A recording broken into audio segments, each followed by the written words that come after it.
Patuloy na pinag-uusapan sina Janine Gutierrez at Jericho Rosales ngayon. Hindi lang dahil sa kanilang relasyon, kundi pati na rin sa sunod-sunod na magagandang balita sa kanilang karera. Masasabing pareho silang nasa isa sa pinaka-stable at productive na yugto ng kanilang buhay ngayon.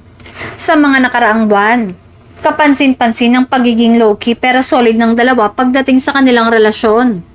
Hindi man palaging nagpo-post. Ramdam ng fans ang suporta nila sa isa't isa. Mula sa pagdalo sa events hanggang sa simpleng interactions online.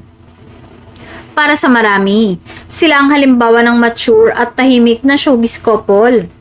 Pagdating naman sa trabaho, hindi rin nagpapahuli ang dalawa. Si Janine ay patuloy na tumatanggap ng mas daring at challenging na roles, habang si Jericho ay abala sa mga proyektong may lalim at kalidad. May mga bulong-bulungan ding posibleng collaboration ng dalawa sa hinaharap. Bagay na lalong ikina-excite ng kanilang supporters. Sa kabuuan, ang 2026 ay mukhang promising para kina Janine at Jericho.